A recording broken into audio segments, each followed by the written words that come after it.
Earlier this week, I said on X that nobody is guessing this next microcap stock that I'm publishing a video on. However, as I did continue my research, I found two people that were covering this stock on X. I will link to their accounts down below in the pinned comment. And a small cap discoveries video from back in October of 2024. But what has happened since that CEO interview from small cap discoveries is important because there has been possibly an inflection point in this company's earnings from an unprofitable company to a profitable one in their quarter ended September 30th, 2024.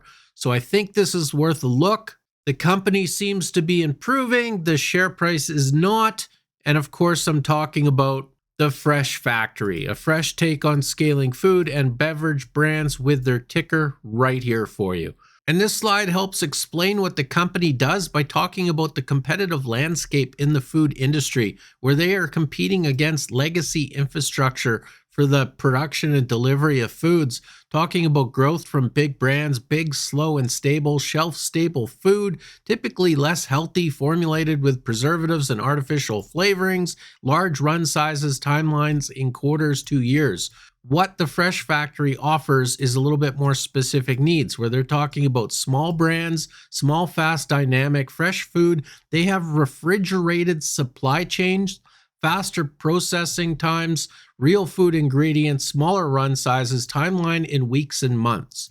So legacy food products and new, exciting, younger products trying different things. I have to wonder right now if this company, if this industry sector doesn't have some substantial tailwinds right now from the whole Make America Healthy Again movement and RFK Jr. Less ingredient, healthier, more natural food supply. This slide is telling us a little bit more about the company, where they have their own food scientists innovating their own brands. They also run supply chains, though, for farmers. They manufacture food. They fulfill the food shipments. They're actually offering finance to some brands that are just getting started out. So very innovative, although this is probably a little bit risky.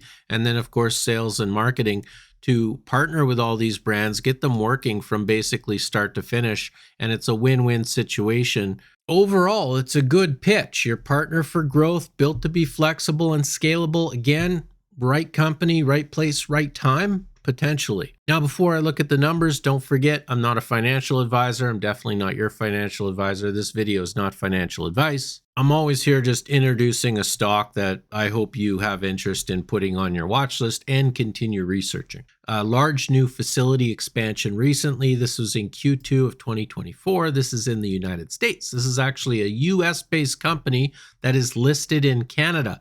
Very large facility for them and will support 100 million plus in sales at their current sales mix with 2 shifts, 5 days a week. So potentially more, hopefully bringing some efficiencies to this company. Potentially, though, also some short-term expenses. Let's go take a look. Balance sheet is okay, but it's not perfect. They have 1.7 million of cash. That cash has been growing over the past year. They have 6.3 million of current assets, real assets too, cash, receivables, prepayments, and inventories. However, they also have $6 million in current liabilities, so just about a 1-to-1 current ratio. And again, a lot of this lease liability and sale leaseback transactions. As you can see, this large new facility will be costing them quite a bit, $1.46 million in 2025. So their expenses will go up a little bit.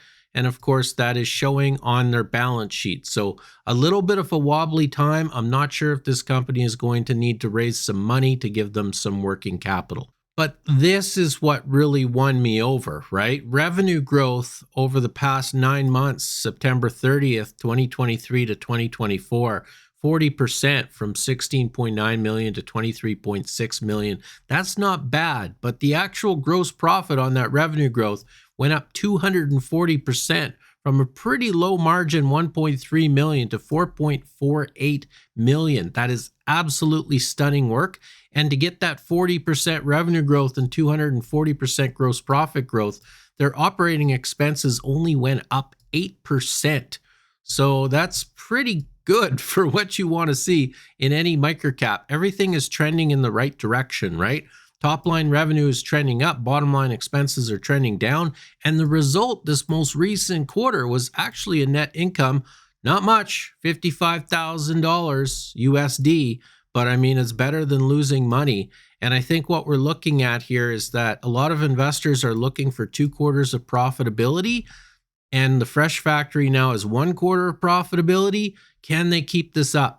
Can they have another quarter in Q4 2024 that is profitable to get on people's screeners, to get on people's watch lists, or do the expenses of that new facility hold them back and they can't make 2 quarters of profitability? I cannot wait to see their next earnings. I'm not the only one taking notice of this stock. I've already showed you Small Cap Discoveries, also Atrium Research on their January 8th Finding the Next Takeout in Canadian Small Caps Part 4. You could read what this is all about right here. And the Fresh Factory was one of the 6 stocks selected to be added to this takeout list by Atrium Research. So more people looking at this stock in different ways. I like the attention. So Cameron, that's all pretty bullish, right? Revenue's going up, gross profits going up, hitting an inflection point, new facility, lots of capacity for this trend to continue into the future, into 2025.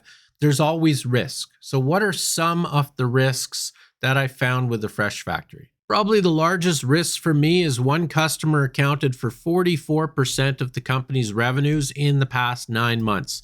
So pretty high customer concentration. I would like to say that if the company thought that this was going to go away, I doubt they would have invested in that giant new leased building. But I mean, companies have been surprised in the past. Fair, right?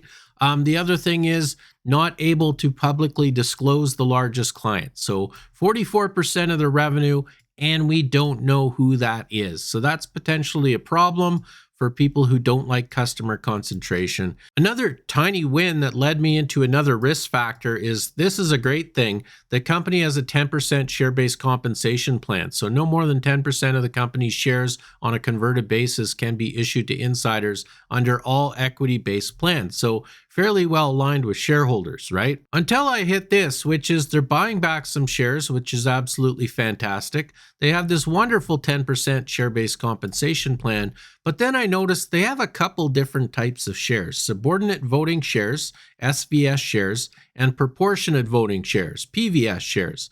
So what is that? Well, it means insiders have a little bit more ownership and control than most software programs give them credit for, because most places you go look, it says that insider ownership or skin in the game is pretty low at 3.86%.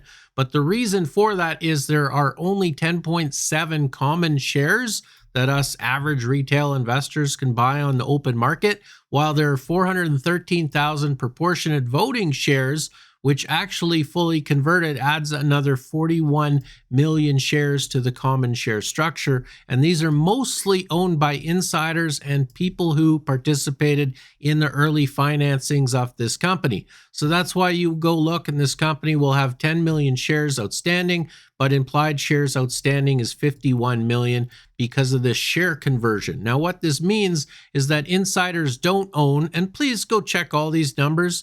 I just ran this quickly through ChatGPT for the purposes of this introductory video, but ChatGPT here is telling me that insiders actually own 30% of the company, not 3%, but also because of that share conversion, they have about 80% of the voting rights. So go take a look what this means to you. This is something that might scare off some larger investors. Some people don't like it. Other people don't really care either way. End of the day though, right? Revenue trending up. If we're just looking at this company from a purely quant standpoint, revenue trending up, earnings trending up, cash is trending up. I didn't look at ROIC. Valuation has done nothing. I wonder if there's a potential valuation expansion here. 40% growth and profitable is eventually going to get noticed. So will the Fresh Factory go another 2 to 3 years with absolutely no share price gain? I don't know, but it's at the very least going on my watch list. Go check out my website, commonsenseinvesting.ca. My name is Cameron. You've been watching Common Sense Investing. As always, thank you for your time.